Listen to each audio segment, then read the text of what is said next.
बलूचिस्तान की किसी को फिक्र नहीं है, जो फैसला किया अटल है। अख्तर मेंगल का इस्तीफा वापस लेने से साफ इनकार। हुकूमती वफ्द सरबराह बीएनपी को मनाने में नाकाम रही।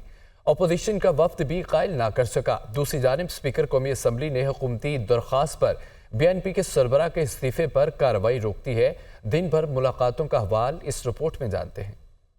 अपोजिशन की मिलकर जदोजहद की यकीन दहानियां, हुकूमत के तहफ़्फ़ुज़ात दूर करने के वादे, हुकूमती और अपोजिशन वफूद की अख्तर मेंगल को मनाने की कोशिशें, मगर सरबराह बीएनपी कौमी असम्बली से मुस्तफ़ी होने के फैसले पर कायम। कौमी असम्बली की नशिस्त इस्तीफा देने वाले सरदार अख्तर जान मेंगल का घर मुलाकातों का मरकज बना रहा। पहले असद कैसर, आमिर डोगर, रऊफ हसन, उमर अयूब और हामिद रजा पर मुश्तमिल पीटीआई का वफ्द पहुंचा और इस्तीफे की वापसी के लिए कायल करने की कोशिशें की। कहा कि पार्लियामेंट के अंदर बलूचिस्तान के हकूक के लिए मुश्तरका जदोजहद करेंगे। बाद हज़ार राना सनाउल्लाह, डॉक्टर तारिक फजल चौधरी, एजाज जाखरानी और खालिद मक्सी पर मुश्तमिल हुकूमती वफ्द भी पहुंच गया और उनके तहफ़्फ़ुज़ात मुतलका हुक्काम तक पहुंचाने की यकीन दहानी कराई। राना सनाउल्लाह बोले, उम्मीद है अख्तर मेंगल हमारी दरख्वास्त मंजूर करेंगे।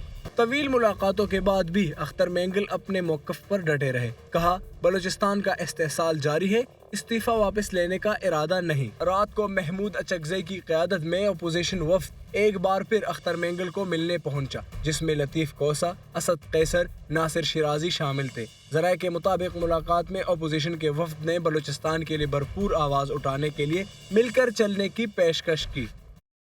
अहम खबर यह भी है कि बलूचिस्तान नेशनल पार्टी के सरबराह सरदार अख्तर जान मेंगल की जेयूआई के सरबराह मौलाना फजल रहमान की रहाइश का आमद। सरदार अख्तर जान मेंगल और मौलाना फजल रहमान के दरमियान तफसीली मुलाकात हुई है। मुलाकात में मुख्तलिफ सियासी अमूर पर बातचीत की गई है। इस मौके पर अलामा राशिद सुमरू, इंजीनियर ज़ियाउर रहमान और साजिद तरीन भी मौजूद थे।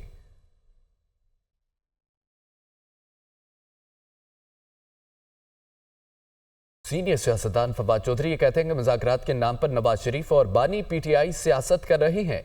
एक जानिब ये कहते हैं कि मुज़ाकरात किए जाएं, दूसरी जानिब मुखालफत कराते हैं। नए चीफ जस्टिस की तैनाती के मामले पर भी नून लीग सियासत कर रही है। वो दुनिया न्यूज़ के प्रोग्राम दुनिया महर बुखारी में गुफ्तगू कर रहे थे, आप भी सुनिए।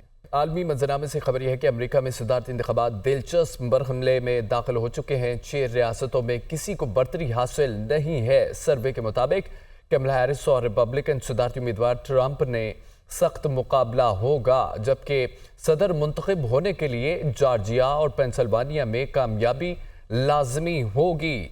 और आपको बताएंगे अमेरिका में सदारती इंतखाबात दिलचस्प मुकाबले में दाखिल हो चुके हैं। 6 रियासतों में किसी को बरतरी हासिल नहीं। कमला हैरिस और रिपब्लिकन सदारती उम्मीदवार ट्रंप में सख्त मुकाबला होगा। सदर मुंतखब होने के लिए जॉर्जिया और पेंसिल्वानिया में कामयाबी लाजमी होगी, जबकि शमाली कैरोलिना में ट्रंप आगे। जॉर्जिया, न्यूयार्डा और पेंसिल्वानिया में ड्रामाई सूरत हाल है। अमेरिका में सदारती इंतखाबात दिलचस्प मरहले में दाखिल हो चुके हैं।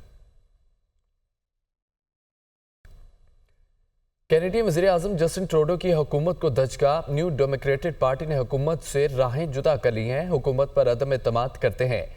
न्यू डेमोक्रेटिक रहनुमा जगजीत सिंह की जानिब से कहा गया कि कैनेडियन वज़ीर आज़म मुकाबला करने के काबिल नहीं है। हुकूमत को कोई खतरा नहीं है। कैनेडियन वज़ीर आज़म जस्टिन ट्रूडो ने यह बयान दिया। कैनेडियन वज़ीर आज़म जस्टिन ट्रूडो की हुकूमत को दचका। न्यू डेमोक्रेटिक पार्टी ने हुकूमत से राहें जुदा कर ली हैं। अमरीकी रियासत जॉर्जिया में स्कूल में फायरिंग का मामला। 2 तलबा समेत 4 अफराद हलाक हो गए, 9 जख्मी।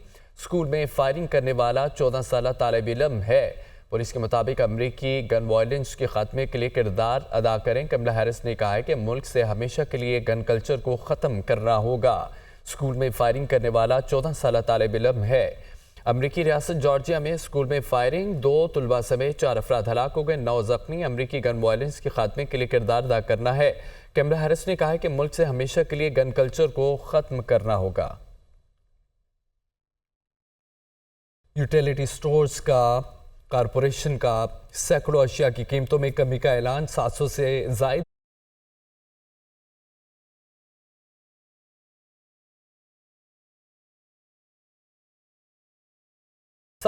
जायद अशिया की कीमतों में 2 रुपये 195 रुपये तक कमी। बड़ा ब्रांड्स घी के और कुकिंग ऑयल 6 रुपये से 195 रुपये तक सस्ते।